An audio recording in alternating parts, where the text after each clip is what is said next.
and I found out that YouTube had purged its site of all cannabis-related content. How disappointing and how upset were you when that happened? Well, it was just shocking because I can understand at least when they are purging the site because there are people that are talking about cannabis products and consuming cannabis products can be against different rules. And that was their kind of argument. But we were a pure education company. We hadn't taken any advertising dollars. We weren't selling any products. We weren't even recommending any products. And so it's the equivalent of somebody taking down a hunting video because they don't like hunting, or somebody taking down a cooking video, or somebody taking down a makeup video, where it's educational and informational and was completely a form of pure censorship, to be quite honest with you. And so it's irritating and it's frustrating and it shows you how far we have to go. But one of the greatest benefits I had of being so early with Deepak Chopra is that I distinctly and vaguely remember when I would get literal death threats from different religious right groups telling us that yoga was spreading the devil's work, or that meditation was invoking Satan. And it reminded me that even though people have very strong reactions to things when they have strong beliefs, it doesn't mean that those beliefs will stay, because after years of work and time, every part of the equation turned out to be untrue, and now the world meditates. And so I just see these things as more bumps, inevitable speed bumps on the path to changing global consciousness. And, you get frustrated for a sec, you take a deep breath and keep going. Hi, everybody. Happy Friday. Welcome to another edition of Green Rush Live. I'm Jimmy Young, the founder of Pro Cannabis Media, and I'm so happy to be joined this week by Christopher Smith from the American Cannabis Report out of California. Christopher, thank you so much, and welcome to Green Rush Live. Well, thanks so much for having me, Jimmy. I'm really excited about today's episode. Here we go.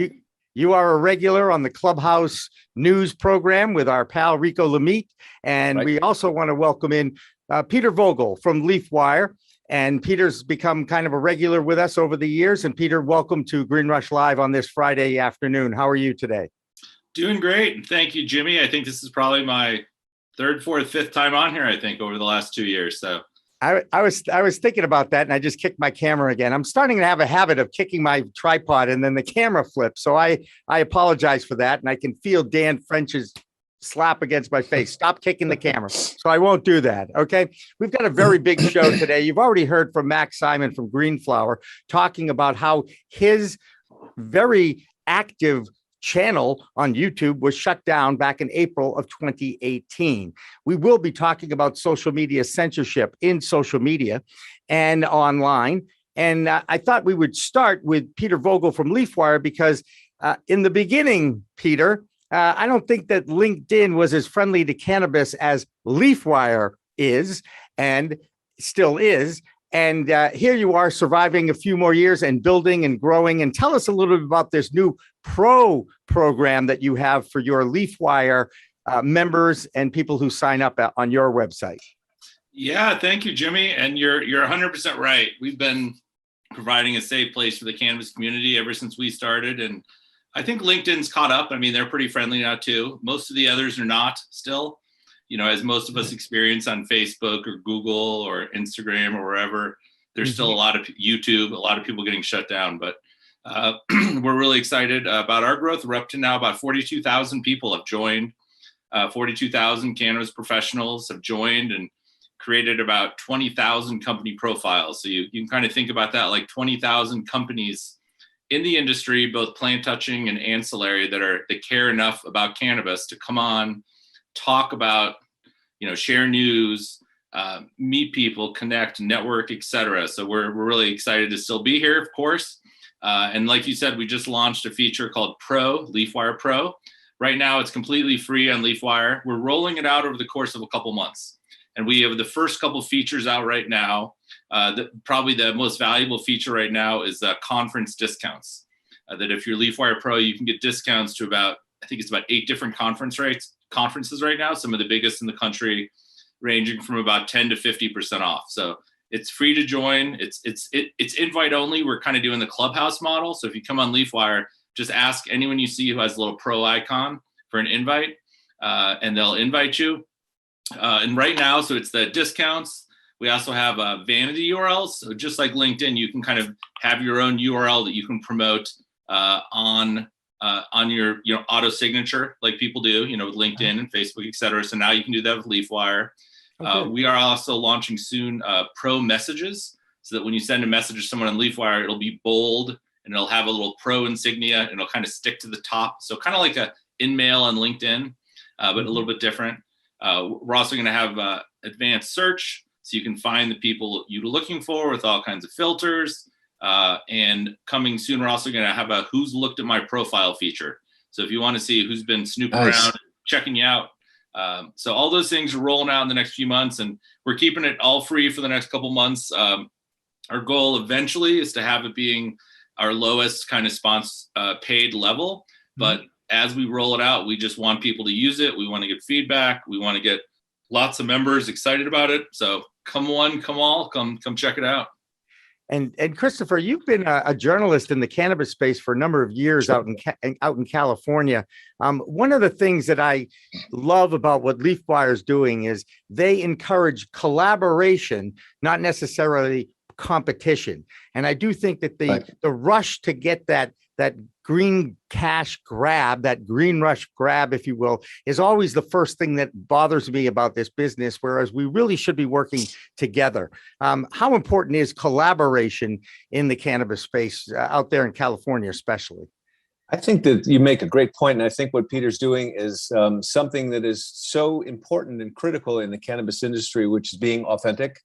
And I think that this approach is much more authentic to the way that real cannabis people are.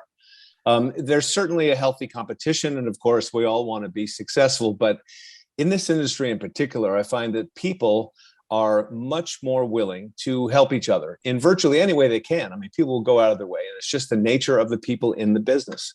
And so this kind of position, or this kind of sort of process that you're talking about with Peter's company, with Leafwire, is exactly the way it should be, I think, in our industry. Absolutely. And as someone who preaches this all the time, there is a socialization factor with the cannabis plant. We're all age appropriate here. I'm sure there's been a time in our lives where we've snuck around the corner a little bit, maybe 20 years ago. And, there's that group, you follow the smell and the odor, and we find it, and then we share a joint or whatever. And there is that socialization that is built in to the plant for many years. And now it's kind of coming above board, and companies like Leafwire, I think are terrific, Peter, what you've done there. And I'm really happy to be part of the organization, and have known you for as long as I have to see the growth of your organization. I congratulate you there.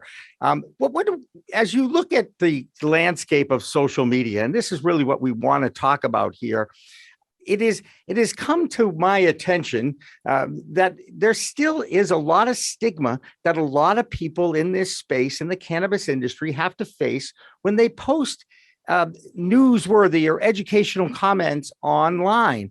Obviously, with Leafwire, you embrace the cannabis community. You're not looking to block them or adhere to any community guidelines that we might think are unfair, right? Correct. I mean, on Leafwire, people can post anything they want, as long as it's within, the laws of the United States, and it has to do with cannabis and hemp. We're completely friendly to every aspect of business there is. So yeah, we encourage conversation. There is occasionally heated debate about different social equity programs or different views on legalization versus, other things. And people disagree on a lot, but, I think it's healthy debate.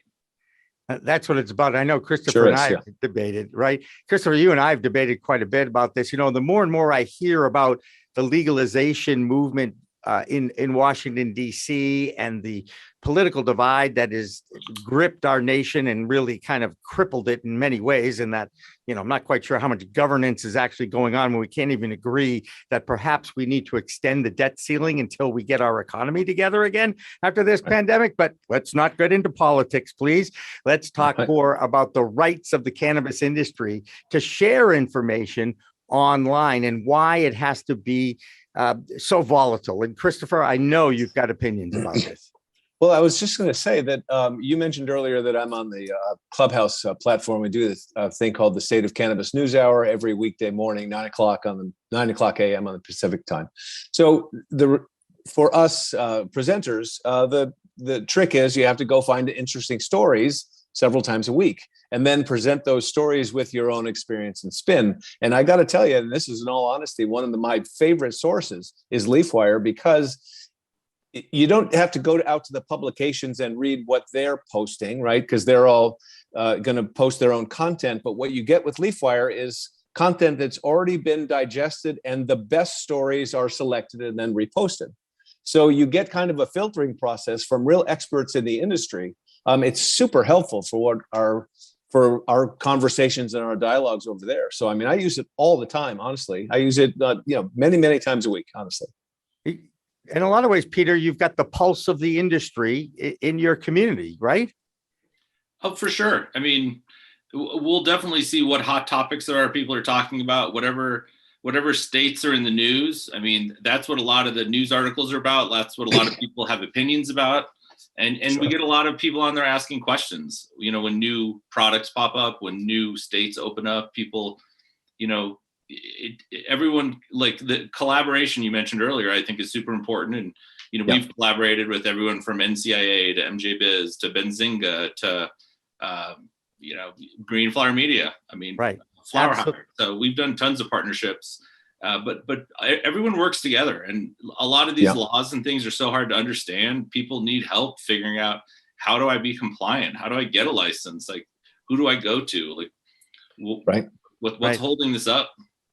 Well, that's one of the best things about the platform I've personally found with you guys is that people get on that platform and they ask each other, and they sort of actually just sort of throw it out like, I'm new in the business, or I'm new to Massachusetts, let's say, or I'm new to, I'm on the dispensary side now, or something like that. And I'll have a question like, I really need help with one thing. And people who don't know the person at all will jump in and be helpful. So it really is a community kind of feel.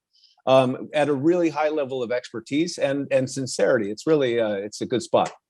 Hey, I'd be remiss if I did not mention the fact that my regular co-host, David Rabinovich, who is in the chat room right now, I might add, is on the road, which is always fascinating. Hopefully Beth is driving.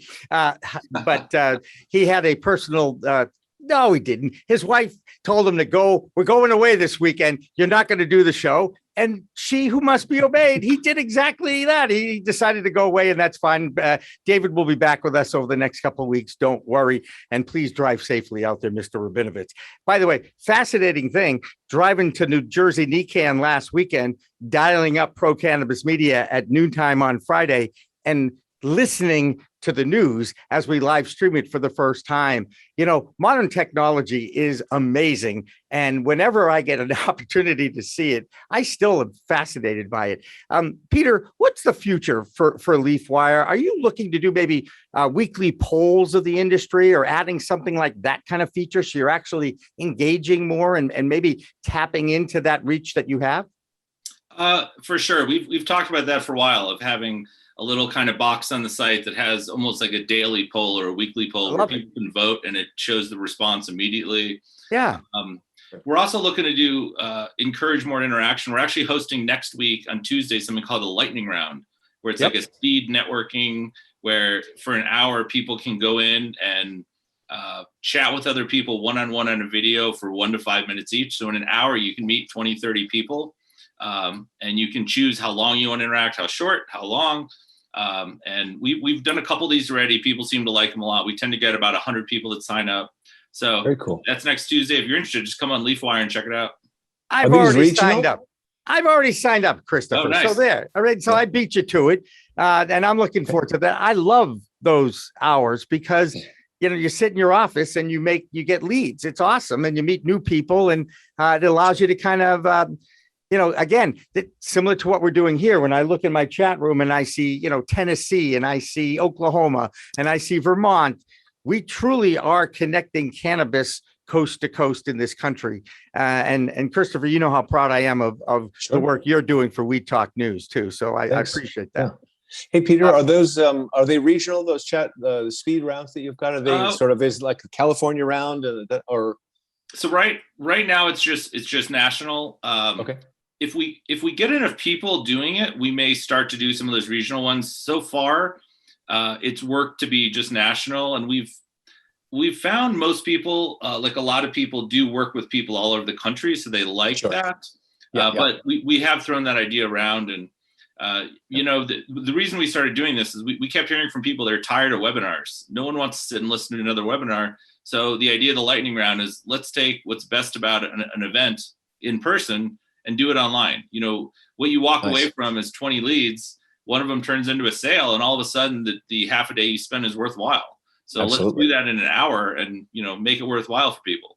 Very cool. And by the way, we're actually going to be introducing webinars. So I don't think they're the key. The key is to make them. They're good too. No. The key is to make them engaging and interactive.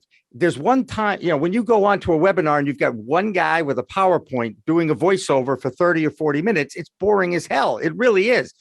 Ours will not be boring as hell. You guys, anybody who's watched this show knows I know how to engage with audience. And more importantly, for what we think we're going to be able to do, we're going to have a lot of interesting guests in our webinars, and people will have direct access to them. So you can actually ask questions. Actually, we'll share the panel link so you on the webinar room can come into the panel room and ask direct questions. It's almost going to be like the old days of call-in radio. Do you remember those days, guys? Right? No. Except we're gonna throw the video thing in there, and we're gonna have a lot of fun. Peter, I expect you'll be out in MJ BizCon in a couple of weeks, right? Of course, yeah. What are the Leafwire plans? Do we have big plans, or are you just piggybacking along with everybody else? Well, we are hosting. I think you chatted with the guys from NACB and GCNC, Chris Day. Yeah, yep. We're co-hosting an event with them, like an invite-only C-level event that's actually now sold out already. Yeah, that's happening Tuesday or Wednesday nights. I mean, obviously we're signed up. We've RSVP'd for a bunch of stuff, and I spend half of this week and pretty much all next week just setting appointments and planning out time there. So I'm in basically eight meetings a day for a couple days. That's the deal. You got to do it all before you get there. Otherwise, you're just going to be walking around in circles. Yes. Right. I've walked around in circles. By the way, I have walked around in circles at an MJ BizCon event before. It is something. It's overwhelming in many, many ways. And yes, the NACB event, we will be there. In fact, we're still, we're hoping and searching for a sponsor for a live feed from there. Very easy to, well, nothing is easy with technology. However, we are capable of plugging into a modem and going live from that event. So if anybody is interested in that, please contact me at Jimmy at Pro Cannabis Media, and we will work you a great deal and get live coverage of that NACB event with Peter Vogel and Leafwire and everybody else that's out there in the NACB world too. So we are looking forward to that. Hey, Peter, thank you so much for joining us. It's about 4:20. And before you go, we do have this story. A few months back, we started this promotion asking people and soliciting them to share their own personal cannabis journeys with us. Tell us your cannabis story, and you can win this really cool storage device from our friends at yourstory.com. And I'm holding it up, and I think it's actually on camera.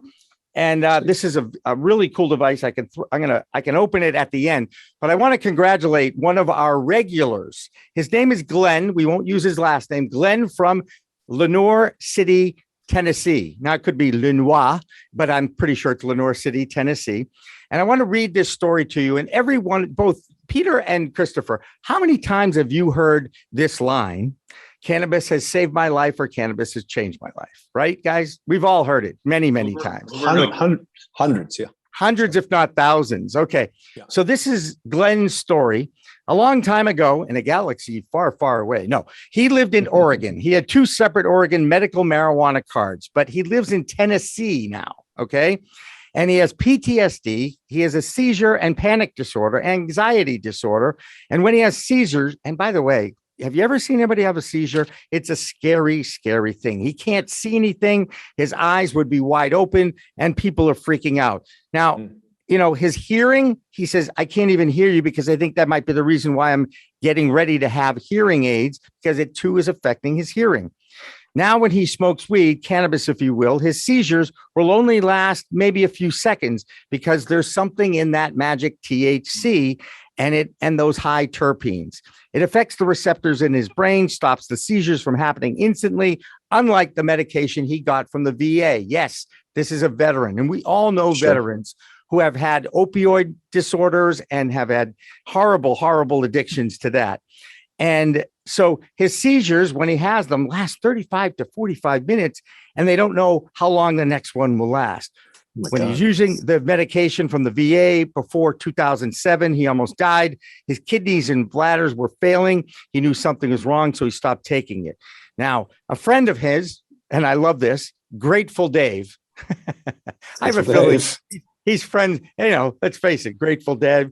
I'm going out on a limb, right? He said, you should probably smoke marijuana. Or at the time, he was dead set against it. This is Glenn. He knew something was going wrong. So again, he figured he'd try and learn about it, reading about the benefits. And I love this. Since I smoked cigarettes, I figured, what the heck? So he did, as you might expected. His kidneys and bladder started healing. And it was within two months that his kidneys and bladder were perfectly normal. So cannabis healed his kidneys, his bladder was healed, no longer in pain. And let's not go with the challenges of urinating, because has anybody had a kidney stone? The worst freaking pain of all time. Try to avoid that at all costs. All right. So anyway, he listened to his friend Grateful Dave, and now Glenn is living happily. Although he does say it's a challenge to find street weed in Tennessee because it's scarce there. One of these days, Leafwire, all of us will be able to have opportunities for veterans to get access to their cannabis. And the fact that we have to shout about it on social media and have to fight against this is one of the most disgusting things about our world and media. And it's one of the reasons why I'm so proud to have started this company. So with that in mind, Glenn, congratulations. You're getting the Story Cannabis Unit. It's now past 4:20. It's time to listen to our pal Jonathan Edwards sing Shanty. And when we come back, we'll talk more about the censorship of cannabis in social media. Peter, thank you so much. We'll see you at MJ BizCon. Christopher, don't go anywhere. We'll be back with more Green Rush Live after this. See ya.